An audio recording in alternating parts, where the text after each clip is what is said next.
노래를 모르는 사람이 있을까요? 한 시대를 지배했던 틴팝의 여왕, 브리트니 스피어스. 한때 글로벌 소녀들의 우상이자 자유와 젊음 그 자체였습니다. 하지만 지금 그 빛나는 이름 뒤에는 누구도 상상 못할 고통과 배신, 20여 년을 훔쳐간 어둠의 그림자가 드리워져 있습니다. 우리는 브리트니의 찬란한 성공만 기억합니다. 그녀에게 대체 무슨 일이 일어났던 걸까요? 브리트니의 SNS를 채운 섬뜩한 칼춤 영상, 기괴한 표정의 무반주 노래, 심지어 집안의 개똥이 널브러진 충격적인 영상들.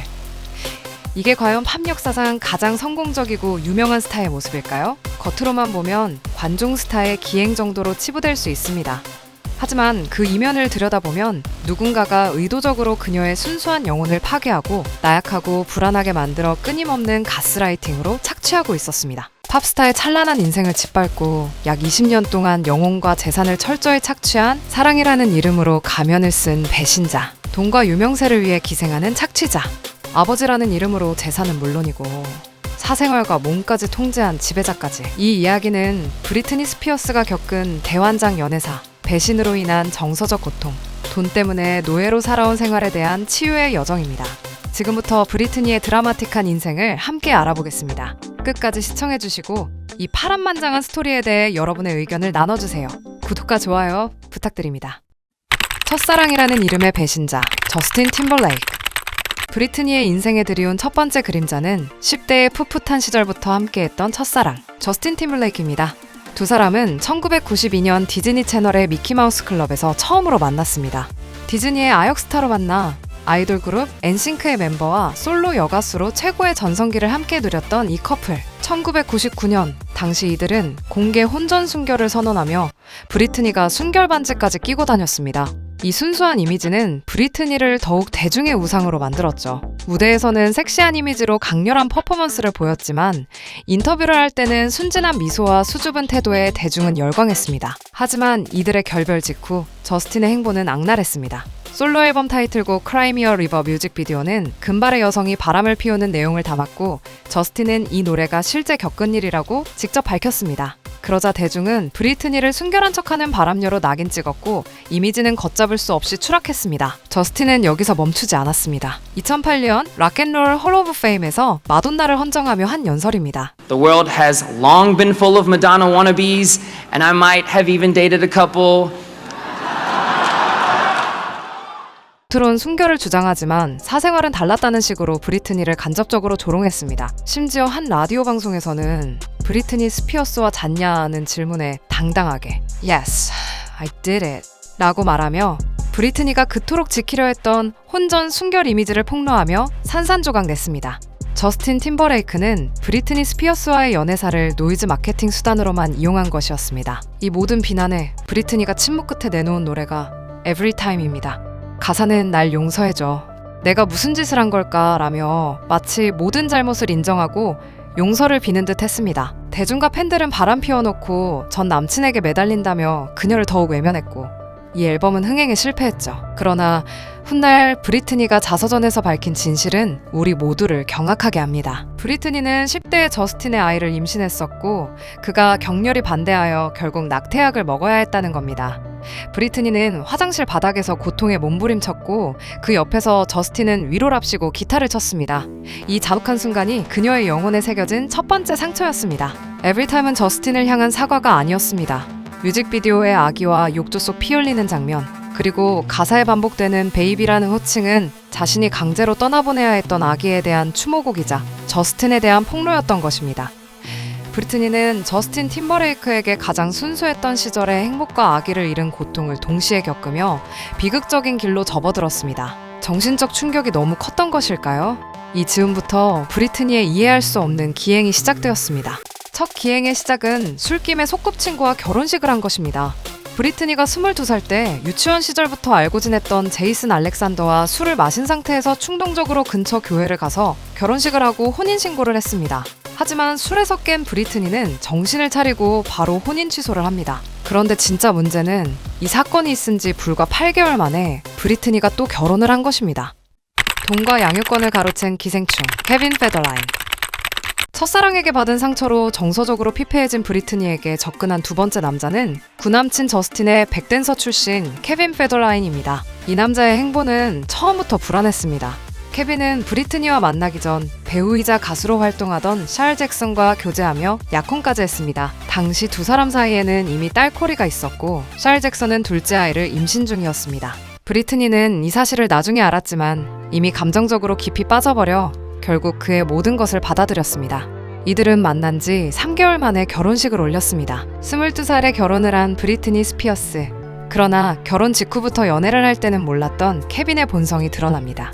댄서를 그만두고 래퍼로 데뷔하겠다며 브리트니의 돈을 물쓰듯 썼습니다. 데뷔 앨범은 처참한 혹평을 받았지만 멈추지 않고 자신들의 결혼 생활을 보여주는 리얼리티 TV 프로그램까지 론칭하며 유명인이 되려 집착했습니다. 브리트니의 자서전에 따르면 케빈은 가족을 돌보지 않고 파티에만 다녔으며 육아에 지친 브리트니에게 흥분한 목소리로 오늘 파티에서 린제이 로한을 봤다. 자랑하는 등 점차 유명세에 집착하는 망가진 사람이 되어갔습니다. 결혼 3년 차.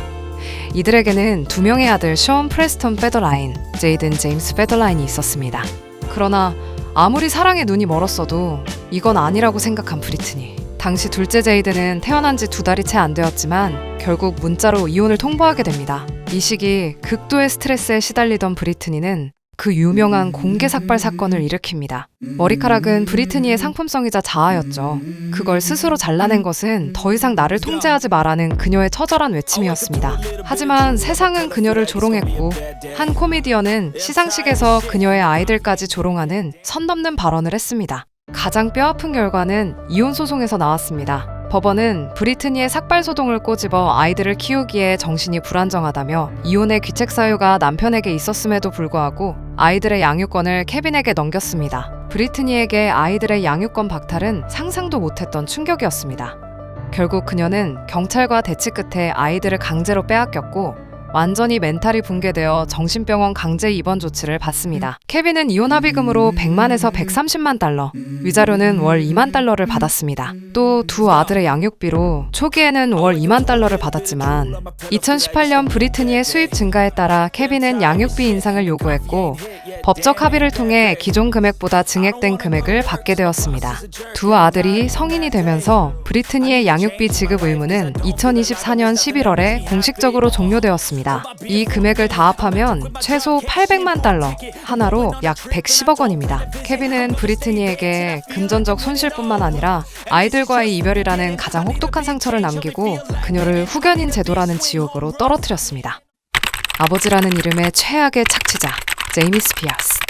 브리트니의 인생을 13년간 구속한 최악의 착취자는 바로 그녀의 아버지, 제이미 스피어스입니다. 2008년 법원이 브리트니가 스스로 판단할 수 없다며 아버지에게 성년 후견인 권한을 부여하자 그녀는 합법적인 노예 상태에 놓였습니다. 후견인 제도는 심각한 정신적 질환, 치매, 발달장애 등으로 인해 스스로 판단 능력이 결여되었다고 법원이 판단한 성인을 대상으로 합니다. 제이미 스피어스는 이 권한을 악용해 브리트니의 삶을 철저히 통제했습니다. 아이러니한 것은 브리트니가 치매로 진단받은 그해 브리트니는 우머나이저 곡으로 활발하게 활동을 했다는 점입니다. 6번째 정규 음반 서커스는 큰 성공을 거두었고 미국 전역 투어를 돌며 최상의 무대를 만들었습니다. 무대 위에 브리트니의 모습을 보면 치매 환자라고 보기 어려웠습니다. 실제로 그녀는 성년 후견인 제도가 필요 없다고 주장했지만 모두 실패로 끝났죠. 그 이유는 그녀의 변호사가 그녀를 위해 변호해주지 않았기 때문입니다. 성년 후견인 제도 하에서 브리트니는 스스로 변호사를 선택할 권리를 박탈당했으며 법적 지원을 해주는 변호사를 선임받아야만 했습니다. 하지만 이렇게 선임된 변호사의 수수료마저도 브리트니의 후견인, 즉 아버지 제이미의 통제하에 있는 브리트니의 재산에서 지불되었습니다. 자기 인생의 모든 통제권을 박탈당한 브리트니 스피어스. 공연으로 수천억 원을 벌어들였지만 단 한 푼도 만져본 적이 없었습니다. 심지어 햄버거 하나를 먹고 싶어도 아버지의 허락을 받아야 했고 친구를 만나도 하루 30분이라는 시간 제한이 있었으며 감시가 따라붙었습니다. 모든 일상은 죄수처럼 삼엄한 통제 속에 있었습니다. 가장 잔혹했던 것은 몸에 대한 통제였습니다. 아버지는 딸의 상품성이 떨어질까 염려하여 브리트니의 몸에 피임기구까지 강제로 설치하게 했습니다. 임신과 출산에 대한 권리까지 통제한 것이었습니다. 브리트니 스피어스가 너무나도 사랑한 커리어, 음악 또한 통제의 도구였습니다. 제이미는 브리트니에게 휴식을 주는 대신 투어를 강요했고 쉬려 하면 새로운 정신과 약을 처방했습니다. 심지어 앨범 녹음조차 직접 하지 못하게 하고 대타 가수를 쓰는 굴욕적인 처우를 감수해야 했습니다. 워크비치를 부르며 억만장자의 삶을 노래했지만 정작 그녀의 삶은 주 7일 노동만 하는 아버지의 돈벌이 수단이었습니다. 브리트니는 언론 인터뷰를 통해서도 자신의 어려움을 알렸으나 사람들은 그녀를 외면했습니다. I think since the conservatorship, I'm in a conservatorship, is the third year of me being under that, and I felt like a lot of the things were planned for me to do, and being told what to do, and I was just like, for this one, I want to make it my baby, and I want to do it myself, and I was very strategic about the way I did it. 이 고통 속에 브리트니는 팬들에게 비밀스러운 SOS를 보냈습니다. 2019년부터 브리트니는 SNS에 기괴한 영상이나 수수께끼 같은 캡션을 업로드하면서 정서적으로 불안정해 보였습니다. 팬들은 갑작스럽고 반복적인 춤 영상, 기괴한 포즈, 암호 같은 메시지를 후견인 제도에서 겪고 있는 어려움을 알리려는 신호로 해석하기 시작했습니다. 팬들이 도움이 필요하면 다음 영상에서 노란 옷을 입어달라는 암호를 댓글로 남겼고 브리트니는 정말로 노란색 옷을 입고 등장했습니다. 이 노란 옷의 암호가 Free Britney 운동에 불을 지폈습니다. 2021년 마침내 전 세계 여론과 연예인들의 지지를 등에 업고 13년간의 지옥 같은 통제에서 해방될 수 있었습니다. 나는 노예가 아니다 라고 외쳐온 브리트니 스피어스의 절규에 세상이 답을 한 것입니다. 그러나 아버지인 제이미 스피어스는 브리트니에게 자유를 빼앗긴 13년의 세월과 육체적, 정신적 착취라는 평생의 트라우마를 남겼습니다. 끝나지 않은 해방과 치유의 외침. 브리트니의 비극은 이 세 남자의 배신, 착취, 통제라는 세 단어로 요약됩니다. 그녀는 이 남자들에게 사랑, 재산, 아이들, 몸, 약 20년의 세월을 송두리째 빼앗겼습니다. 이들뿐만 아니라 그녀의 불행을 조롱하고 추락을 즐긴 대중, 그녀의 불행한 사생활을 돈으로만 본 파파라치, 그녀의 고통을 외면하고 방관하며 침묵했던 사법 시스템과 주변 사람들 모두가 그녀의 불행에 일조했습니다. 하지만 브리트니는 마침내 자신의 목소리를 내고 자유를 쟁취했습니다. 지금 그녀가 SNS에 올리는 누드 사진이나 칼춤 같은 기이한 행동은 많은 사람들을 당황하게 했습니다. 사람들의 비난에 브리트니는 사람들은 저처럼 어린 시절부터 수천 장의 사진이 찍힌 적 없잖아요.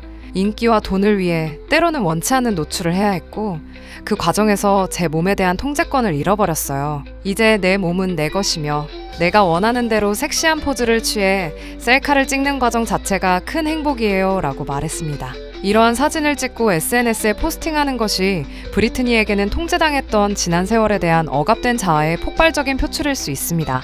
내 몸은 이제 내 것이라고 온몸으로 외치는 절규이자 수많은 상처를 스스로 치유하려는 고독한 싸움으로도 보입니다. 아버지에게서 자유로워진 브리트니이지만 여전히 해결해야 할 인생의 과제들은 많습니다. 아들들과의 관계 회복, 전 남편의 끊임없는 비방에 맞서며 여전히 힘든 시간을 보내고 있습니다. 브리트니 스피어스를 파괴한 세 남자의 이야기는 여기까지입니다. 브리트니 스피어스가 결국에는 이 고달픈 인생에서 벗어나 자신만의 진정한 행복을 찾을 수 있을까요? 여러분의 의견을 댓글로 남겨주세요. 지금까지 시청해주셔서 진심으로 감사합니다. 이번 이야기가 흥미로웠다면 좋아요와 구독 버튼 꼭 눌러주세요. 여러분의 지지는 채널 성장에 가장 큰 힘이 됩니다.